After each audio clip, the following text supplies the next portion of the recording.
Welcome, everybody. The inaugural episode of the Sidenote podcast, dedicated to electronic music and all things related. For our first episode today, we have Robotek Reagan, formerly of Dance Spirit, now solo, doing his own thing.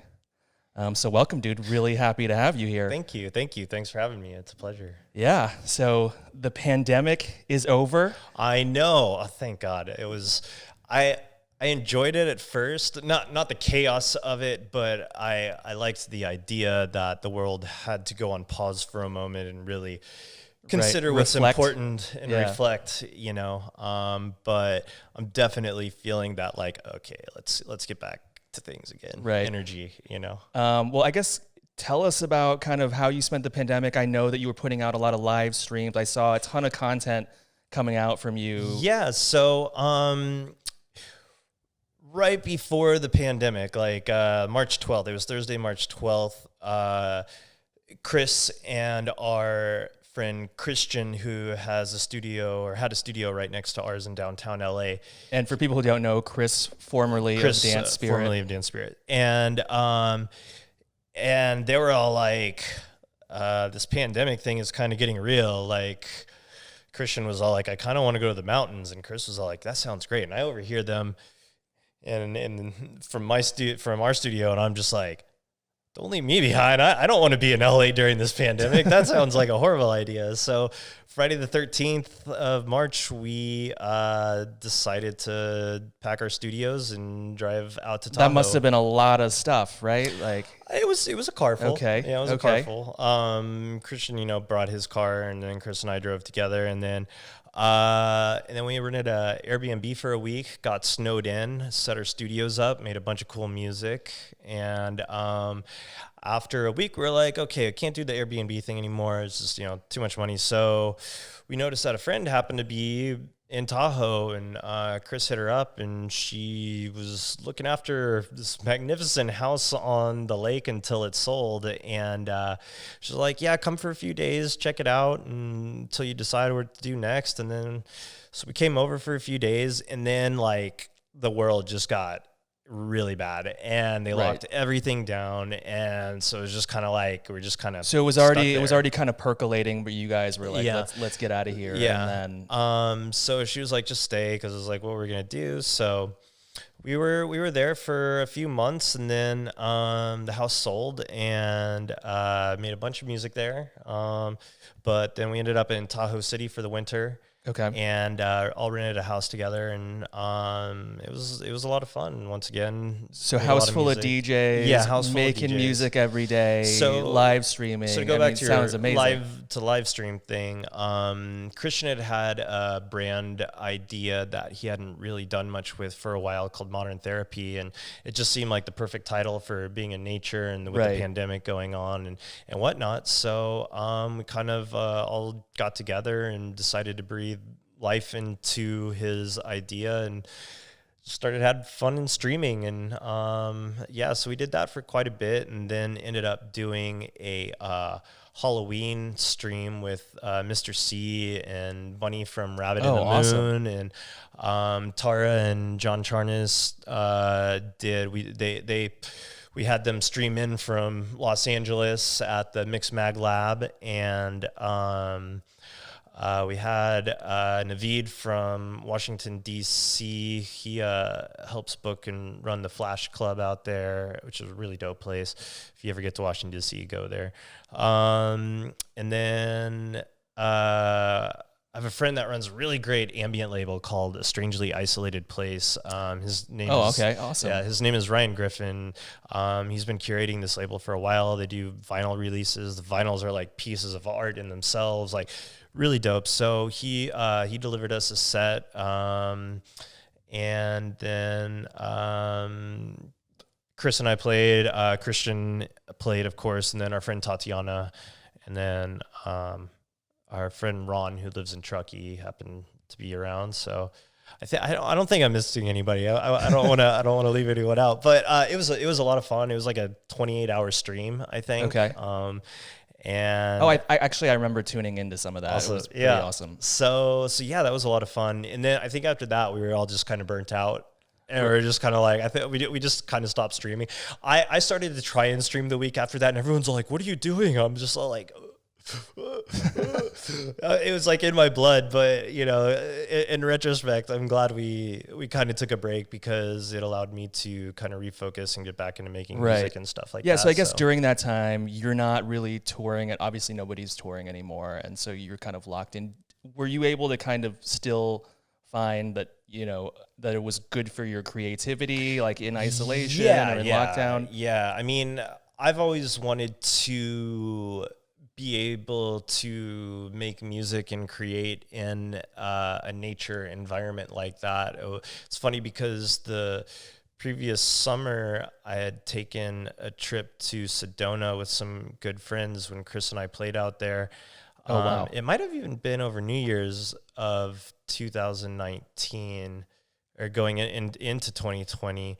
And I was just like, I want to spend next summer out here, rent a cabin, bring the studio. And, the pandemic happened and I ended up in a situation like that. Not in Sedona, right. but it still kind of came together in that weird way, But, we were definitely very lucky and blessed to be in the situation that we were in because a lot of the world was suffering. And, it's tough because, here we are seemingly in paradise and here's like so many of our friends and their families like struggling. And so it's just a really weird juxtaposition. So all I can be is really just thankful for that situation. So I guess obviously touring is a lot of your income, DJing. Mm-hmm. How were you managing the stress of, not being able to work essentially during the whole time? Okay. Yeah. Thank God for unemployment, man.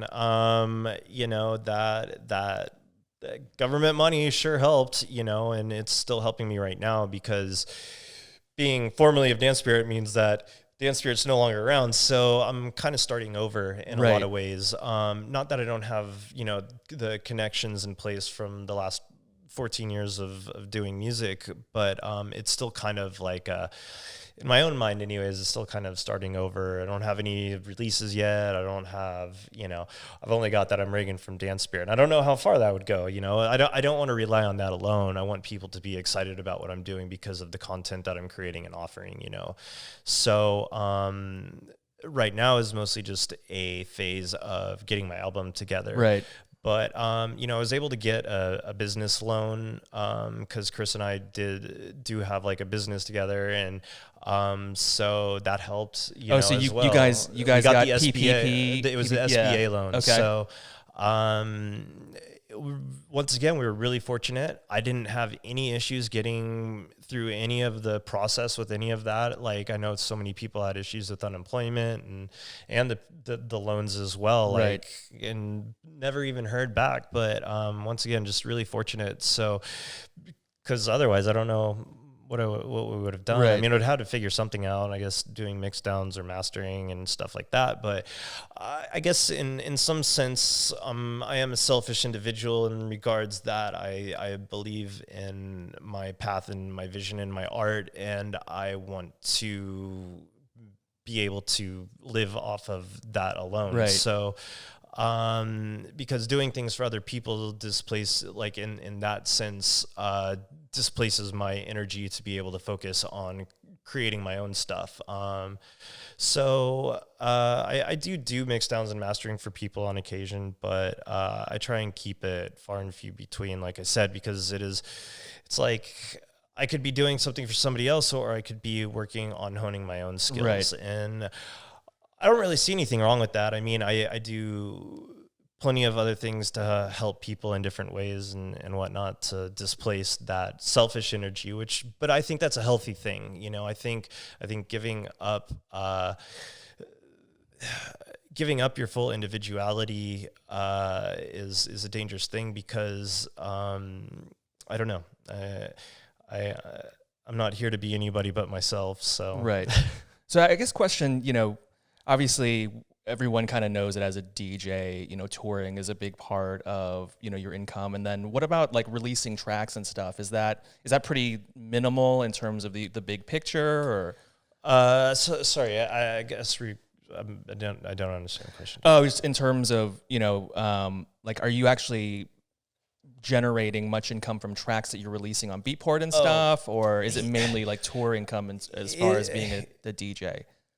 Really haven't had too much success monetarily with music releases. It's all come from touring and stuff. And that's not to say that artists don't have that. I mean, there's definitely many things that I guess I have missed out on over the years that could have helped that, from putting together email lists and having like monthly email or weekly emails, all those kinds of things that people do. I know a lot of people will get together like a chat group of like 100 of their friends and be like, will you buy this song on the date of release so that it goes into the top 10 kind of stuff. And it's like, I don't know. I know that's like the business way of playing things, but at the same time, I'm just like always so in my own little world with envisioning and creating and hearing music. I don't necessarily feel the impetus to do that kind of thing.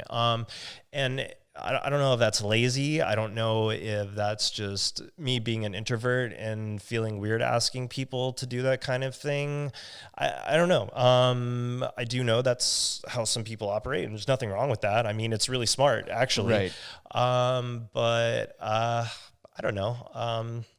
Yeah, I think it's just kind of a different approach, right? Like you take a DJ like Digweed, for instance, who, of course, like all hail.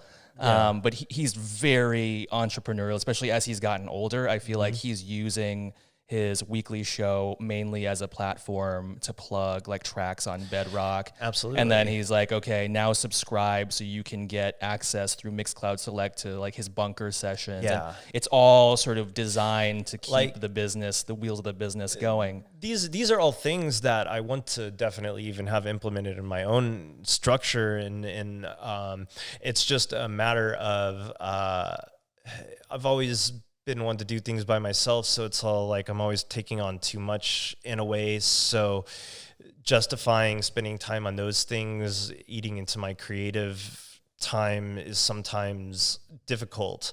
So ultimately I'd rather work with somebody to help me get all those things together, but then at the same time it's like you need to pay that person and I'm not making enough income. So it's like there's that, and I hate speaking like that because I don't want to talk like that, because I don't want to diminish the potential that I have as an individual to exceed and make a living off of this stuff at the same time. But these are all just things that any artist has to consider at the end of the day if they definitely want to take their career to that next level, because at the end of the day, we are all entrepreneurs and we are all running our own business. And seeing what the masters have in place is a great model because it's working, you know, and so if you can figure out how to do that for yourself, you're going to be one step ahead of the game, really. Got it. So I guess kind of related question. Obviously, during the pandemic, not a lot of gigs. I'm sure that you were probably reached out to play a few plague raves. And I actually, I remember seeing on your socials somewhat of a controversy. Would you mind kind of talking about that? Yeah, I mean, I have such mixed feelings about everything that's transpired over the last year. Mostly because I have an inherent distrust of professional institutions because of what I went through in my own childhood, namely pharmaceutical and medical. And so, mostly with the whole plague raves and stuff, take a sip of water. Please. Here, yeah. So ultimately, and this is a stance that I'm really trying to work on with myself in this new year, is being completely judgmental. Not completely judgmental, being completely non-judgmental. Being completely judgmental is what I was embracing. and just no attachments, and no attachments doesn't mean just material attachments. It means emotional attachments. Right. And to me, judgments are emotional attachments. And people are going to do what they're going to do. You know, that's the bottom line. We're all individuals, and we all have the ability to make choices for ourselves. Sometimes those choices are not the best choices, and we learn from those on our own time. And it's not up to anybody else to take those lessons away from anybody, because that's how we grow. That's just nature. You know, the bird will push their children out of the nest, you know, and they have to fly or they're going to die. Right. You know, nature's brutal. There's no emotion in nature. We may see animals having emotion within their own thing, but the actual process of nature itself is an emotionless thing. That doesn't mean that that we should go through our lives not having emotions, but it does mean that you can't let emotions dictate critical thinking and logic and reason. Because I know that when I make decisions, when I'm in an emotional place, usually what comes out isn't the best result, because I'm not thinking straight. Right. I'm not thinking clearly. I'm clouded by my own bias and my own judgments of the situation, and I'm not looking objectively at the whole picture. And to take this back to the plagues and the pandemic, I didn't feel like I had enough data to say yes or no because of my own distrust. And this goes beyond conspiracy theory. This goes beyond people trying to manipulate anyone. This comes from my own personal experience with the pharmaceutical medical industry as a child. So, you know, it's tough to say whether they were right to do it or wrong to do it. I think given the nature of what was happening and the uncertainty, it wasn't the smartest thing to do. But again, none of us are going to be able to tell anybody, well, don't do this, because we all have our own minds and we all make decisions for ourselves. What transpired for me over the at the beginning or at the end of 2020 into the new year was, you know, basically I'd been in nature for the last year and 8 months or so, and come back to LA for the holidays, and the energy in the city was just like wild. Right, and traffic. There's traffic. Smog, It's the holidays. Holidays in LA are always nuts anyways. Everyone's always super grouchy. Right. And then it was also, statistically speaking, with the information out there, LA was like the worst hotspot for the virus, you know? So in my mind, I'm like, I got home after a day of driving and been subject to like 3 counts of road rage with people yelling at me for like no reason about anything. And I was flustered when I got home. I had this like crazy emotional, like, energy, you know, and it was like, I was just blinded by that. And I saw Damian's post and it really set me off. And I reacted. I didn't even give myself a minute to consider it. I was just like, this guy, you know, what's he doing? You know, and like in retrospect, it's I don't like the way I felt doing that and after doing that, you know, like it just left a nasty taste in my mouth. And that's not to say what he did was right or wrong. I don't know. Right. Like once again, he's going to be Damian, whether he wants to or not. Like that's just who he is. And it's not up for me to go out there and try and pit a whole bunch of people against him, because that's social gaslighting in a way. It's using emotional manipulation and bullying tactics to get a whole bunch of group of people together to be like, oh, this person this, oh, that person that, you know.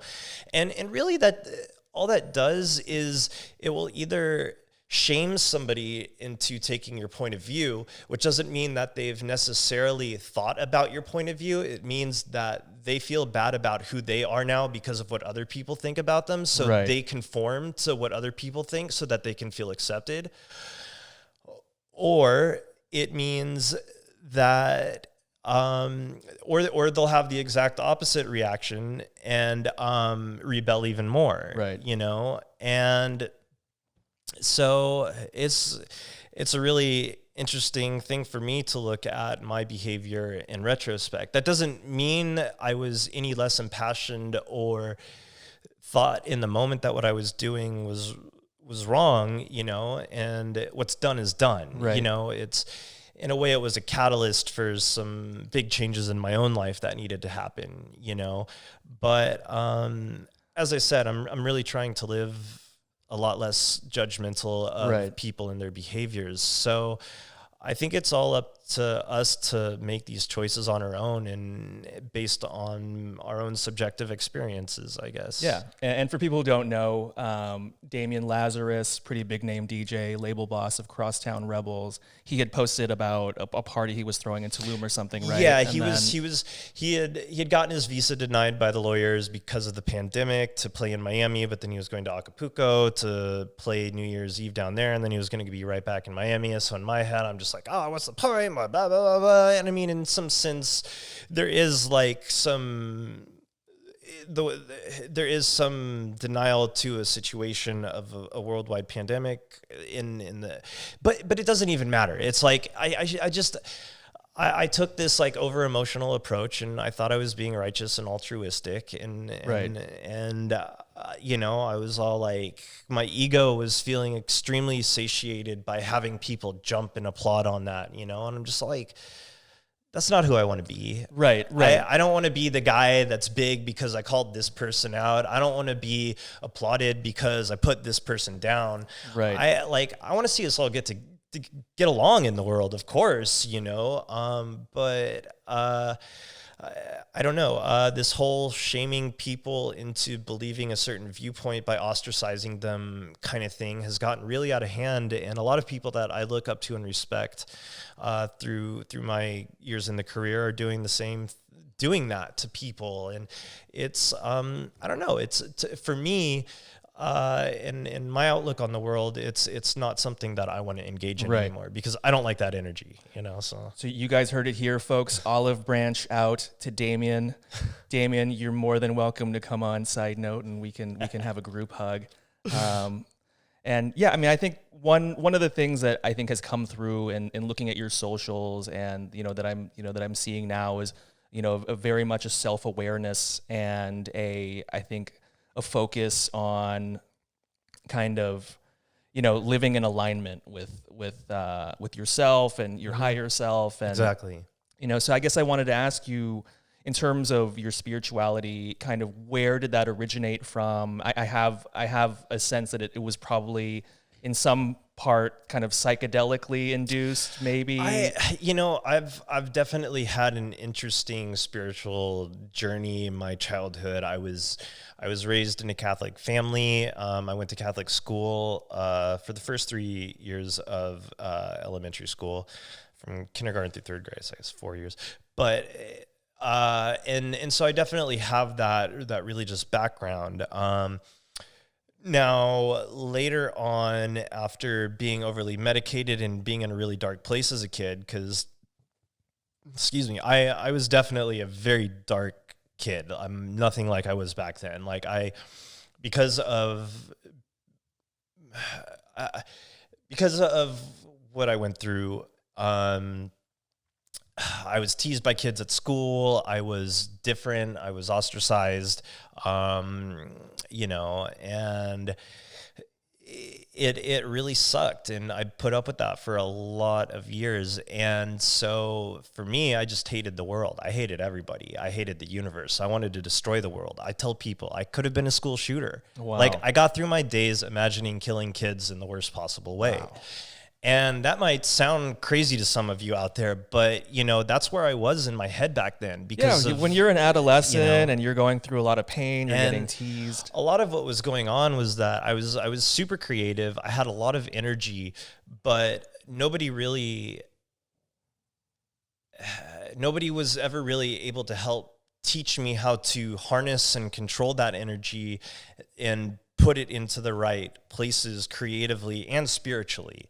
And so when I was in high school, I kind of started creating in my head this cosmogony of my own universe, and kind of sci-fi story. I mean, I literally believed I was possessed by this creature as a kid that was bent on bringing the world to a state of perfect nothing, which means wiping everything out because it wasn't meant to exist, you know? Now I'm incorporating some of this into the sci-fi story I'm writing. It's all about transformation and change and bettering yourself and all this kind of stuff. But, anyways, so I used to be actually into meditation as a kid. I just kind of stumbled upon it. I was really into binaural beats, where basically if you play 100 hertz in one ear and 107 hertz in the other ear, your brain interprets it as 7 hertz, which is linked to alpha state, which is relaxation. And so you can use that discrepancy in hertz to tune the brain into different brainwave states. So if you're meditating or you put them on, it's easy to trick your brain into like becoming really tired. For people who have insomnia, sometimes it helps with that. But anyways, there's a series out there. The guy who discovered this back in the 50s, he was a radio broadcaster. His name was Robert Monroe, and he started this thing called HemiSync. And I've heard of that. Yeah, it's there's like 7 gateways. It's the gateway experience, and there's 7 groups of like 7 meditations each that eventually gets you to a state where you can have out-of-body experiences and astral project. But at the same time, it's also implementing skills to just take complete control of the reality around you in your own life, and really take control of your life. And I used to do these as a kid, and I've re-stumbled back into it this last year, and it's really helping I never realized how much it contributed to my imagination and my creativity as a kid. So now that I've been doing it again, all of this creativity and just my ability to mentally envisage things has strengthened 1,000-fold. So anyways, so I'm back into that right now as part of my spirituality stuff, but I'm also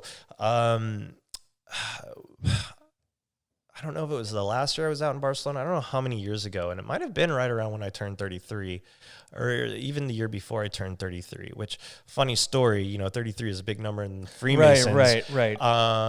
And I spent my 33rd birthday in Seattle at a festival in the mountains, the Cascade Mountains, and it was on a Mason's Lodge forest. Like, it's the most trippiest Mason's like Lodge. thing. So, like, I have all these weird things like that happen to me in my life that I can't really explain. Synchronicities. They are synchronicities. I mean, it's all meant to be. They all show me that I'm in the right place at the right time, but not at the right time. Just in the place I'm supposed to be, just in general. I'm super into the occult and metaphysics. Okay, yeah, I think you had referenced the Kabbalion recently. I'm a huge proponent of that. I'm really into hermetic philosophy, and I've said that forever now, and I've never actually read the Corpus Hermetica, which is like the literature of it, the stories of Thoth and Hermes that have been passed down. So I've actually just started reading that last week. I'm bummed because I left the book at my hairstylist getting this dope ass haircut. I was like, well, at least it's local, right? I know. You can go back and get it. Anyways, so yeah, I started reading that this year, and the introduction to the book is really fascinating because it's a quick history of like 400 BCE to like even present time, more so regionally speaking, 900 CE, and in the history, you just really get a sense that humanity really hasn't changed that much in these last thousands of years. It's the same but different, really. And it's always been up to the individual to rise themselves out of ignorance, you know. And so I don't know. I'm really excited to get further into the hermetic texts. They come from the culmination of the height of Egyptian magnificence. It's, you know, dates back at least to 2500 BCE, if not even before all these principles. And it's also the foundation of a lot of modern spiritual texts, such as Christianity, such as Judaism, and such as Islam, you know. And even more New Age stuff like The Secret and The Power of Now. And absolutely, Deepak. absolutely. So one guy discovered last year during the pandemic. So I read Nikola Tesla's autobiography at the beginning of the pandemic, and that just blew my mind. It's wild to read about. As a child, he noticed those, like when you close your eyes, the little lights that swim around, and he eventually taught himself to arrange those into form and shapes. And then he basically started remote viewing, you know, when he was like 10 years old, something like that. And so, you know, it's funny because him and Edison always had kind of butted heads, and part of that had to do with their techniques to inventing. And so Nikola Tesla could literally launch himself into the ether, see the end result, and deconstruct the whole thing in his head, take it to paper, and make it work. And that's just a mastery of reality that a lot of people spend years trying to cultivate, you know. And Edison was more a guy who would mess around on this, kind of be like, okay, well that, and then think more logically, step by step, kind of like based on hypotheses and stuff like that. Right. Just the normal scientific, he's much more scientific method. Materialist. Yeah. And there's nothing wrong with either of those approaches. Right. But Edison was always kind of like, I think there was always this jealousy there, and so they butted heads. At least that's what I understand from the bit of history that I've read surrounding that whole interaction between those two. But you know, after Nikola Tesla, somehow I discovered this book, this scientist named Walter Russell, and he wrote this book called The Universal One, and he basically had one of these epiphany moments that some people have when they're in an enlightened state and they see the entire mechanics of the universe. Right. And he spent his life decoding that. And I find it really interesting, his cosmogony, because it's based on harmonics, different harmonic octaves, energy rising from different states of harmonic octaves into one another. And, you know, he doesn't believe in the idea of entropy because energy doesn't die. We live in this universe, they tell us, that's dying. You know, the energy is disappearing. But if you look at things, an apple falls from the tree, well, it actually rises again. It just rises as gas, and then it also plants seeds. And so the universe is always is basically regenerating itself from destroying itself in a sense, you know. And to me, that makes a lot more sense. And you know, people will say I'm a science denier for believing these different views, but I don't know, from my own subjective experiences in life, these things resonate to me in my soul a lot more than some of the things out there today. That doesn't mean that all science is wrong by any means at all. I mean, we're talking on microphones going through all this stuff, for God's sake, you know, like I can't deny that this is real, you know, like, but I definitely think that there's a bigger picture to things that we just haven't put together yet, or some people haven't anyways. But we all live in our own subjective realities. So like the Kabbalion says, I can't remember which principle it is. I think it's the principle of polarity, but all truths are but half truths, and all paradoxes may be resolved, and or that everything is the same thing, just different spectrums of it, right? Love and hate are the same thing. They're not two different things. It's just on a scale. Degrees. Yeah, it's a scale. And that's those harmonic intervals, And just so people know that Walter Russell wasn't an absolute quack, like I may be making him out to be. He is responsible for completing the majority of the periodic table, as well as discovering the 2 radioactive elements in 1927 that were later used in the making of the atom bomb, which in his last book he wrote, The Universal... Or no, so it was the first one, A New Concept of the Universe. He kind of writes begrudgingly about the use of those elements in such a way, but he's also kind of like, here's my theory, here's what I've done, give it a chance, So in terms of subjective experience, I meant to ask you, like, have you ever done like DMT or 5-MeO DMT? I've done DMT a few times before. I've never had a full breakthrough experience before. Maybe because I just haven't done it right, but I've definitely had a few trippy experiences. Because in looking at your content, I'm like, oh, this dude like has definitely been there. Have you done the Bufo or the 5-MeO before? I haven't done that. The only frog thing I've done Cambo before, which is a totally different experience. That's just like straight up poison, and you're just like, oh, and purging, But there's no psychedelic aspect to it. You're just like, I just don't want to die right now. But I think some of your content sort of reference kind of the infinite void of universal consciousness. And like for me, when I smoked the 5-MeO for the first time, it was absolutely that. And it's funny because like all these ideas, like the Kabbalion and all that stuff, they would just be interesting ideas to me, but for the fact that I've had subjective experience with it.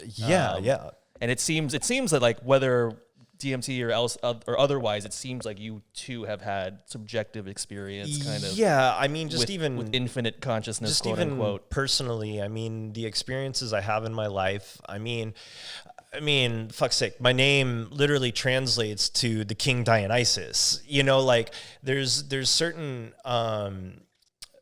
aspects of reality that I can't put past to some kind of intelligent design. That doesn't mean that the Big Bang's not a possible reality. It doesn't mean that evolution is not a real thing, because evolution's real as fuck. Yeah. But in that sense, I think I just lost my train of thought there. But it's the same thought of polarity. They're not different things. They're science and materialism and sort of mysticism and spirituality are actually just on the same spectrum. So going back to Walter Russell, he breaks down this in his book. He's got these amazing diagrams he's drawn, and even like reading the hermetic texts, I can see then where what inspired, and like they all link. So you have 4 poles. 4 poles create dimension of the 3D illusion of reality that we experience. Those split 2 times. You have different oppositions of those on each side, and so they split 4 to this side, 4 to this side. In the middle is the infinite void where all reality spills through, and then it's the tension between those oppositions where the spark of creation comes from. Wow. And it's to me, I've experienced these understandings of reality in psychedelic experiences. I mean, I've done acid as well before. I've done ketamine. Like I've done mescaline. That's my favorite, actually. Mescaline is...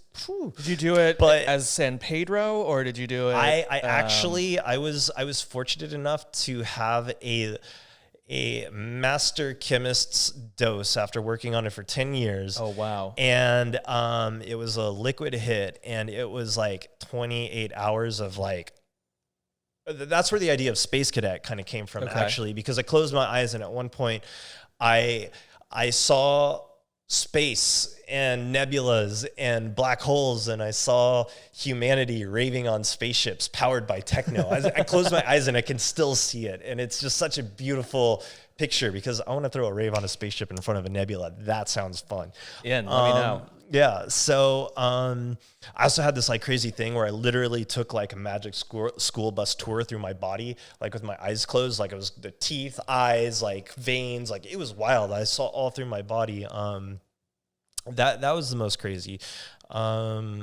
And my most favorite psychedelic experience. But with these things, like out at Burning Man, it's just I've experienced principles, from great chaos comes great beauty. It's the dual oppositions in play that create the world around us. And that's why if everything were to come to one, everything would just go back to the initial condition and there would be nothing.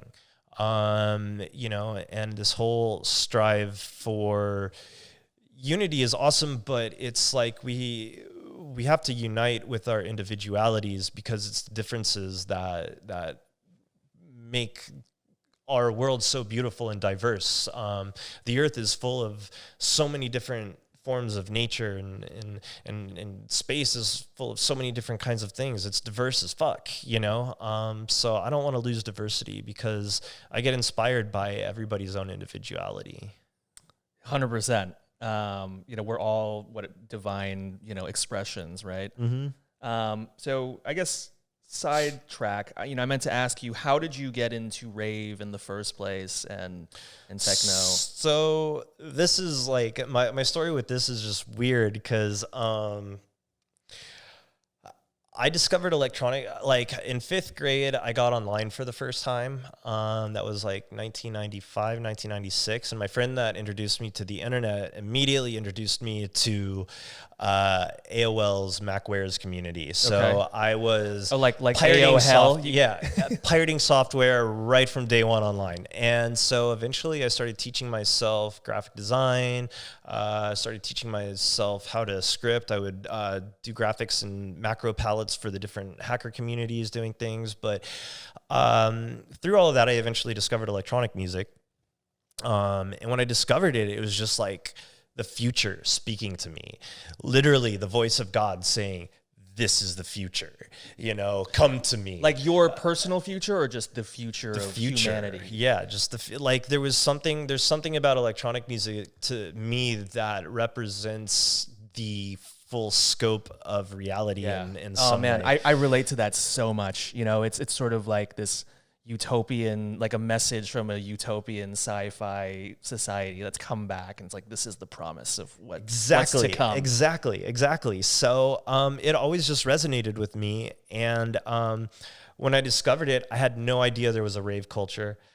And the funny thing is like, I think back on it, and for how smart I was in some areas of my life, I was so ignorant in other areas. Like I never thought to look online to figure out where dance music came from, what the culture was about it. Like in retrospect, I never thought to look about what kind of medication I was being overly medicated on too. I'm like, why did I not do that?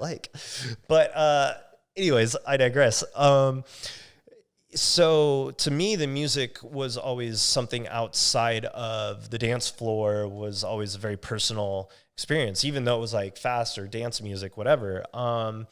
And so it's funny because in writing music, my music was always very stagnant for a very long time, in the sense that it had no groove. It had emotion. It was great with melodies, but when it came to rhythm and groove and all that kind of stuff, I didn't understand how the hips fit into the picture when you're dancing, And it wasn't until after going out and raving, finally, I think I went to my first party when I was like 21 or 22. Oh, wow. Late. Yeah. Okay. Yeah. I've been listening to the music since like 96, and it was Sasha and Digweed, I think, that I discovered. was going to say, any shout outs to that particular albums? It was their early compilations that really did it for me. Yeah, Northern Exposure. Yep. 1 and 2. Yep. Amazing. It's Yeah. just drew me right in. And then from there, I just started digesting anything and everything. I listened to really bad trance. I listened to really bad happy hardcore, just like whatever. But over the years that I've become a more proficient musician, and my tastes have evolved and my aesthetics have gotten whittled down to what they are now. You know, I have my own understanding and appreciation for a very specific set of music now. So I think that's kind of most people's journey, is they get introduced to something. Unless you're in Europe, some certain like cultures kind of like, you're like, here's the good stuff right away, and they don't have to do that whole here's the bad stuff kind of stuff. I mean, that's all my subjective view. I don't like that bad stuff. You know, so eventually part of my history, like I ended up getting hooked on meth back in 2004. Oh, wow. Okay. When I had graduated high school, I was still on copious amounts of amphetamines from the doctors and mad They're amounts basically of the like, same thing, I was right? on amphetamines, I was on antidepressants, antipsychotics, antischizophrenics, like the whole gamut, you know. And I went to Cal Arts after high school, and I went for graphic design. But while I was there, my doctor had me on prescribed 40 milligrams of extended release Adderall every day, which is like a shit ton. If you're not familiar with that stuff, it's like, I mean, it's straight up, I would be on it for 14 hours, just like. I mean, that is basically meth, right? It is. Yeah. It is.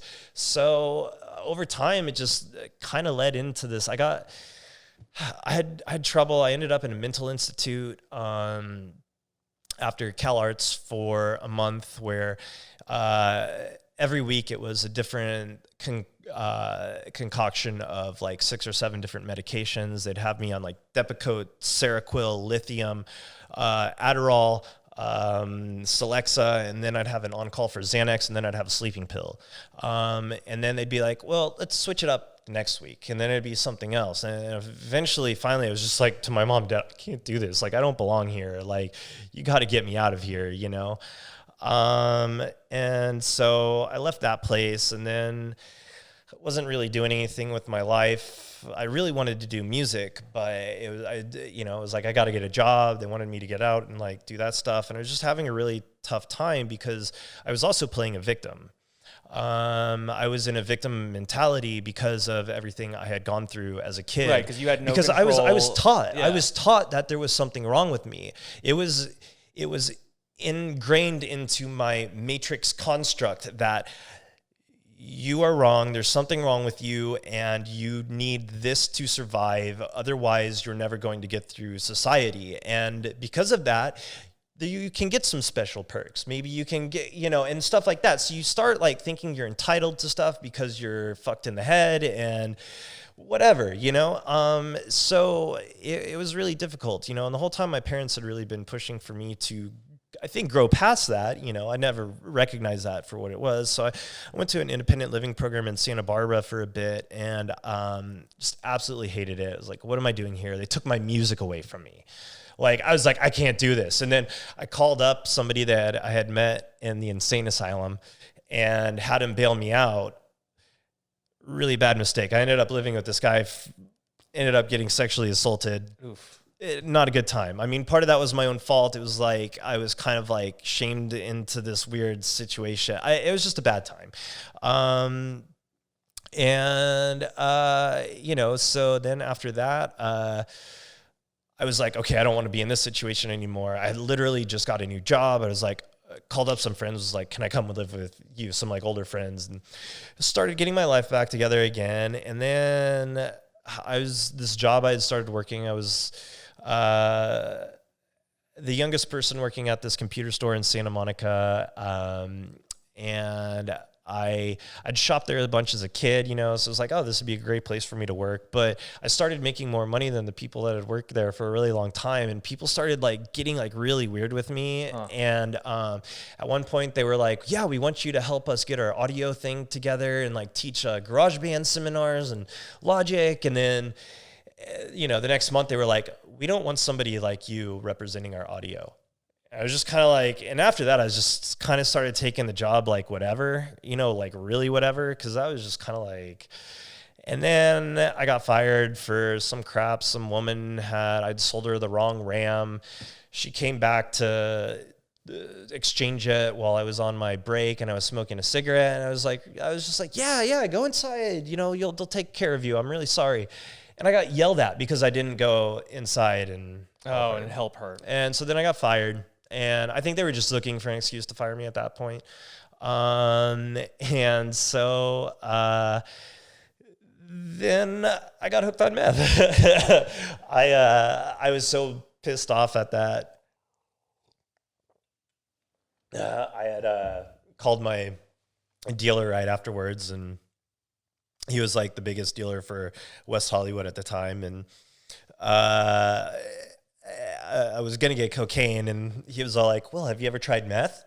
Like, well. And so it was there was like a good 4-month love affair between us and meth, and driving this guy around, like him driving my car, falling asleep on freeways, me like trying to wake him up, and him being like, I can drive while I'm asleep, and like all this crazy shit. It was just crazy, like horrible. I mean, I was smoking golf ball chunks of meth every day. Like, you know, I'm lucky to be alive right now. Really, I'm lucky to have all my teeth. I'm lucky that my lungs didn't crystallize. You said it was only 4 months, right? So I feel like that's a little 6 months, something like that. But still. That's lucky still, though. Yeah, no, and I'm especially lucky to have gotten out of that situation. So yeah, how did techno get into the mix from there? Well, I mean, I had always been into techno through all of that as well. So this was like 2004. So I was like just 20 years old, maybe 19. I graduated in 2002, high school, and then after that, my parents were like, okay, there's something wrong. I had one near-death experience. I have this scar right here because I had a abscess with blood poisoning and staph infection. Oof. And I literally had I waited a day later to go to the hospital, I would have died because the blood would have gotten into my main artery under my armpit here and into my heart. That was a traumatic experience because when I went to the first hospital, they like locked me in this room. They wouldn't tell me what was wrong with me. They start like cutting on my arm. I'm like, what are you doing? And I'm like crying. And then they like leave me there for like hours with the bag in me. They won't tell me how long it's going to be either. I mean, granted, I was also a meth user at the time too. So I'm sure they would have thought, oh, here's another meth user we got to deal with or something like that. But I actually had a nurse walk by me and be like, you need to shut up. You're being an embarrassment to yourself. Just like, that made it even worse, you know, like more of that. There's that shame again. Yeah, I know. It's like, why was that even necessary? But anyways, so I got through that whole experience, and then it was like a month or two after that, my parents were like, okay, something's going crazy here. I almost killed my dad and I in a car accident on purpose while he was trying to take me to get drug tested. Almost ran a red light into a bus and was told him, get the fuck out of my car right now, otherwise I'm going to kill us both, you know.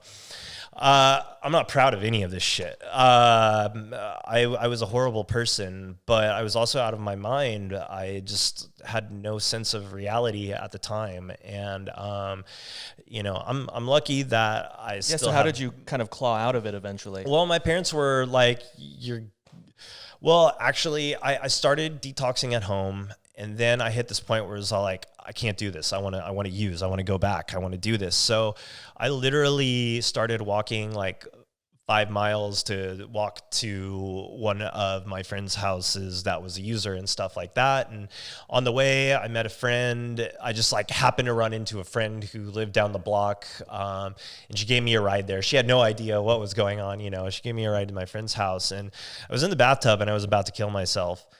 And I was just like, I don't want to do this. I was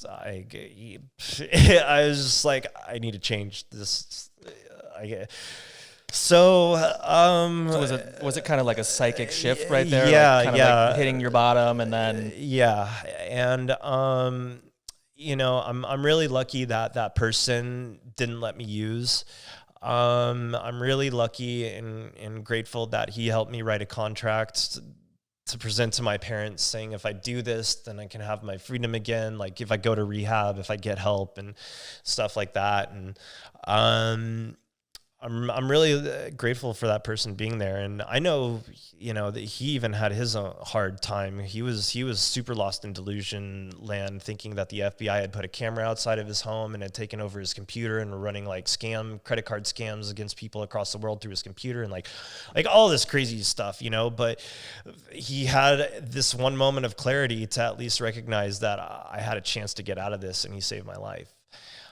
So I'll be forever grateful for that. But yeah, so I ended up going to Houston for a couple months and detoxed and almost killed another patient there. I had like five. Dude, I feel like you need to write a book about all of this. I had 5 nurses holding me back, and there was one who was like probably like 300-pound, like just stocky dude, like, and if the couch hadn't been in the way and my leg hadn't gotten caught behind it as I was jumping over it, I probably would have been in a very regrettable situation, because I was once again in one of these, like, I was still harboring this like mentality that I was like possessed by this thing that was going to fix the world by destroying the world.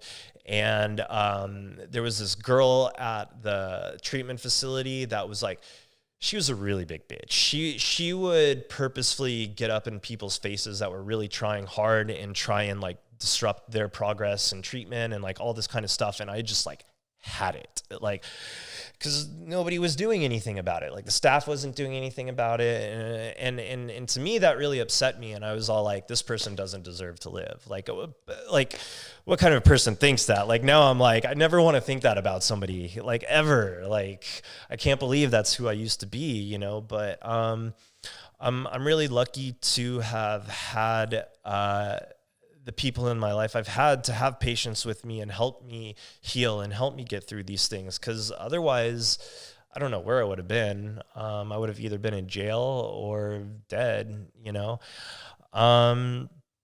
So after that, after the Houston thing, I really wanted to go back to LA. I had detoxed, and I wanted to go back and jump right back into meth, and my parents were all like, well, the program in Houston was all like, he needs a step down program to reintegrate into society. And it was like, I don't want to do this again. Santa Barbara was shit. I don't want to do this again, and my parents were all like, well, you're either going to become homeless in Houston or you'll do this. And I packed my bags. I considered doing the homeless thing for a second. And I was just like, I don't know if I want to be homeless in Houston. That doesn't sound like a lot of fun. Sounds like less fun. Weighing your options. Yeah. Then going to Vermont and like trying to get shit together, I guess. So, I ended up in Vermont, and I was there for 2 years. The first year and a half I was in a program, and it was this kind of thing where eventually they give you more freedoms as you show that you're getting better. And I was eventually able to get my car. I was able to get my computer and would start working on music again and all that kind of stuff. And this was around 2004, 2005 and 2006. And then eventually I graduated the program, and I was given my freedom, and not without having to work for it and fight for it, of course, but that just made me stronger and more resilient. My friends that I ended up living with after we had all kind of gotten out of the program at the same time together, we all decided that we wanted to go back to the West Coast because we were all from the West Coast. They were from San Diego and San Francisco. I was from LA. We all decided, let's go to San Diego. The couple I was with at the time was funny. The girl's name, we had the same name, Reagan, and her husband at the time, they'd gotten married in treatment and stuff like that. So we all got along really well together, and it was a good situation for all of us. And over time I started smoking weed again. I still use substances here and there, I'm not going to lie, but I have a different outlook on life. I'm not trying to hide from anything anymore. I'm not trying to destroy the world. I'm not trying to destroy myself. And I definitely know when too much is too much. And I will say that last year, too much was too much. Well, there was a global pandemic. It was a little difficult, you know. Excused. So, but you know, this year I've had some fun here and there, but really I'm just like super committed to getting shit done right now. Right. And I got to be clear headed to do the things I want to do. But that doesn't mean that my situation is everybody's situation, and that doesn't mean that everybody should dive back into doing substances, because we all have our own tolerances and limits and stuff. So we all have to make these decisions for ourselves based on what we think is going to be best for us. But it is like what they say, right? Like the drug, or if you're a problem user, you know, the drugs are just a symptom of something else that's going on. And it sounds like exactly. It sounds like you had a lot of stuff going on at that time, and you know, you've since moved past it, and you know, you can kind of find a more balanced kind of yin yang to it. So it was in Vermont when I was finally on my own those last 6 months that I had actually went to my first party. I think I had just turned 21. Maybe I was still 20. But I had a friend in Burlington, and we drove up to Montreal together and went to a club called Area, and I saw Adam Freeland play. Breaks. Oh, it was great. I mean, you know, I loved Adam Freeland back then. I haven't listened to too much what he's up to now, but like it was just awesome. It was so much fun, and I had never experienced anything like it before. I was like, oh, this is great. And I got out to San Diego, and I needed a job, so I started working part-time at the Apple store. Funny story there was having the most sales for computer in one day that they've ever had, and I was coming down off of acid after a party the night before. They were all like, "We've never seen anybody do that before." You were really tuned into the customers. But the funny thing about working at the Apple store is they have their own very cliquey dynamic there with the staff, and it's like if you don't really like fit in on the social level, you're not like totally accepted. And by that I mean like they would spend holidays at the manager's house at his barbecues and stuff like that. And I'm like, sounds like there's shit. Sounds like Korean work culture. Yeah. I'm like, so I didn't get asked back as full time after the season and stuff, which is better because I'm meant to be doing other things. So, but in that time, I'd also started promoting for a crew in San Diego called Real Lives Tribe. And I just kind of went on a whim. I was looking through a magazine one day in my apartment, and I saw like Sasha was going to be playing at 4th and B. And I'm like, holy shit, no way. Like, I'm an adult. I could go do this on my own. Holy shit, this is crazy. And I don't even think I went into the party. I stood out. I went to the line, and I asked somebody who was working the line, and I was just all like, how can I help? How can I be involved? I want to be a part of this. I don't need to get in here right now, but I want to be a part of this. And she gave me a phone number, and I called them after the weekend, you know, because they were like, call back after the weekend because we're all here all weekend. So I did that, and I started working for Real Lives Tribe, and I would hand out flyers on the streets at night and then go party. And then few weeks after I started working, Chris started working, and they paired us up together, and so we became really good friends. Canvassing. You guys were both working as promoters. Yeah. Not necessarily collecting like names for lists and stuff, just doing the actual like flyering, putting flyers on cars, handing them to people. I mean, like, we're definitely martyrs for the scene down there. We'd get sent to Pacific Beach, where it's just like college bro town. Right, nobody knows what dance music like, is. Sasha, bro. Yeah, you know, they'd see a flyer and like hit it out of your hands. You know, like think they're cool. Like all right, I guess that's cool. I don't know. Maybe I'm old. But you know, I know Chris ended up having to fight a couple tickets in court. You know, the cops would come and ticket you and just for handing out flyers. Yeah. So that was kind of where Dance Spirit was born. Were you guys? Well, that was where the Proper Villains were born. The Proper Villains was our first project that we had done, the project actually started after one night we had busted our asses promoting, and we get to the club. And they had started throwing parties at this one club where they had started making you wear dress shoes to get in and stuff like that. And it's all like, like, so I'm a promoter. brave. I've been on my feet all night. Like, I don't want to like put on dress shoes. So it was always a hassle getting into the club every now and then. But there was this DJ playing, and I know he was making at least like $6,000 for the night. And it was just a top 40 train wreck all night. And I was just all like, we just like worked our asses off to do this. And so Chris and I were upstairs smoking a cigarette, and Chris goes to me, he's all like, this guy can do it, that we could do it. And I was like, fuck yeah. And I'm glad we were as naive as we were at the moment about the amount of work and what that would all entail. But that was kind of the start of it. I had been doing music on my own for a while. The rest is history. And so we started Proper Villains, and then eventually at the end of that year, at the end of 2006, Chris ended up getting a job in LA. So I was all like, yeah, I'll move back up to LA with, just live with my parents. And I ended up going back to school for a bit as well for audio production at the Art Institute, which was kind of a waste of money at the end of the day, especially with everything that transpired with the school afterwards with that whole school group. And I did get some things out of it, but anyways, that's a whole other story. We made a bunch of music together. We eventually got a place in Culver City together. And during that time, we had made a couple like tracks that were just like, this is the best that we've done yet. And we sent them to Chris Fortier, and he was all like, Fade. Yeah. He's like, I love these tracks, but I don't like Proper Villains. So we're like, okay, that's fine. So we came up with Android Cartel.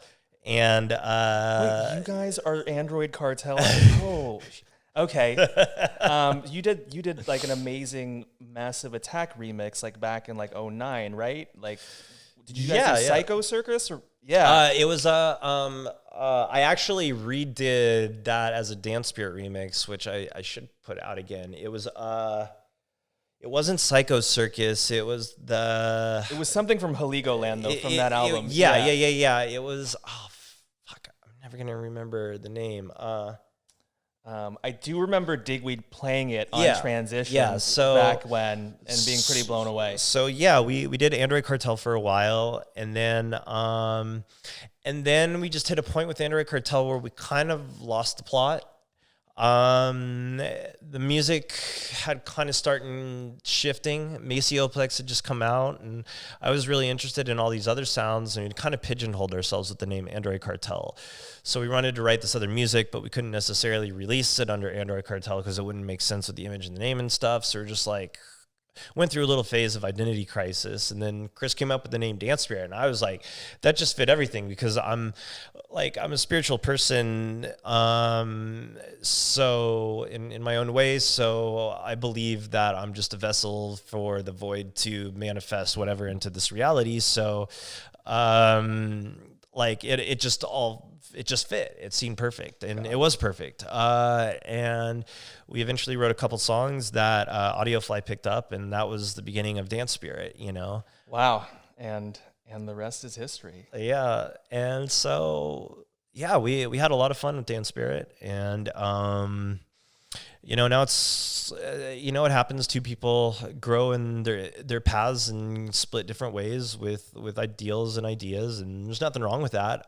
But it was time for a change for both of us, and I think we're both just really excited to see what each of us do on our individual. So actually, with that, we're coming up on time here. Yeah. I've been rambling my butt off here. But is there anything you want to plug on the way out? Well, I've just finished up my solo album. It's called Flying High. It's very alchemical in nature as you go through it. There's 13 songs on it, and I'm in the process of reaching out to motion graphics, animators, and 3D designers that I really respect, and to kind of pricing them out to get some video content made for the hour-and-a-half journey that I've got in store for everybody. Awesome. So, and then people can follow you on IG, Robotek Robotek Reagan? with a K. Okay. _ Reagan, Reagan. So check it out, folks. The content is always very interesting. Well, awesome, man. Well, look, as far as episode 1, I could not have asked for a better guest. You know, together we have touched on everything that I would want this podcast to be, from, you know, electronic music to rave to spirituality to the dark side of rave and recovery. And I'm so glad that you shared that story with us and have made it through into a better place. Yes, thank you. Me too. I tell you. So 2022, hope to see you touring solo. Yes. And can't wait to check out the new album and the visual experience that will come with it. Thanks for having me, and I can't wait to see what more unfolds from your new project. Thank you. Awesome.